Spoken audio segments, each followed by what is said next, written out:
দেশের বাইরে যখন প্রথম এসেছি তখন মনে হয়েছিল কিভাবে আমরা রুলস রেগুলেশন মেনটেন করে রাস্তা পার হব, যেহেতু আমাদের দেশে ওই প্র্যাকটিসটা আমরা কখনোই করিনি।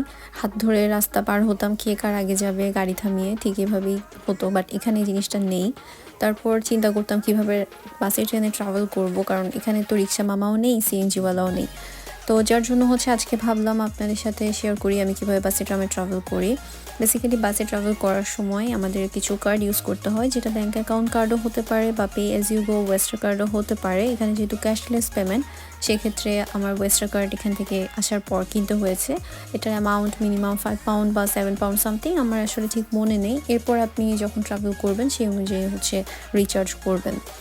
তো কার্ডটা বেসিক্যালি আমাদের আশেপাশেরই কিছু স্টোর আছে যেখানে অফ লাইসেন্স বা পে পয়েন্ট এই টাইপের কিছু লেখা আছে সবগুলোতে। ওই টাইপের শপেই কিন্তু ওয়েস্টার কার্ড বললেই ওরা আপনাকে দিয়ে দেবে যে এটা ট্রাভেল কার্ড। এছাড়া কিন্তু আপনি উইকলি বা মান্থলি ট্রাভেল কার্ডও করে নিতে পারেন, যাদের বাইরে যাতায়াতটা বেশি হয়, তাহলে কিন্তু খরচটা অনেক কম পড়ে যায়। তো বাসের স্টপে কে কোথায় কোন বাস দাঁড়াবে সমস্ত কিছু কিন্তু বাস স্টপের মনিটরেই দেখানো হয়। এছাড়া গুগল ম্যাপ তো আছে, গুগল ম্যাপ ছাড়া এখানে আসলে চলা খুবই ইম্পর্টেন্ট। বাসে যখন ট্রাভেল করতে হয় তখন জাস্ট বাসে ঢুকেই মাত্রই আপনার কার্ড যেটা আছে ওয়েস্টার কার্ড বা আপনার অ্যাকাউন্টের যে কার্ডটি, জাস্ট এটা আপনার টাচ করলেই হয়ে যায়। আপনার অটোমেটিক্যালি টাকা কেটে নিবে। 1 ঘন্টায় আপনি যেখানেই যতবারই যান না কেন 1.75 অর্থাৎ 1 পাউন্ড 75 পেন্স এই পরিমাণ অ্যামাউন্ট কাটবে। আর যেটা এখানকার আর্নিং বা ইনকাম অনুযায়ী খুবই লো।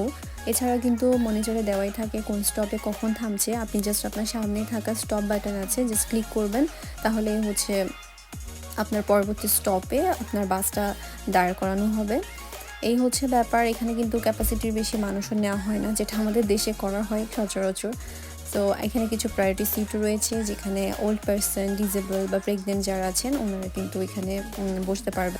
কত সুন্দর নিয়মকানুন করে ওরা আসলে সব কিছু মেনটেন করে। এরকম যদি আমাদের দেশে হতো তাহলে আরও অনেক সুন্দরভাবে আমাদের জীবনযাত্রাগুলো চল।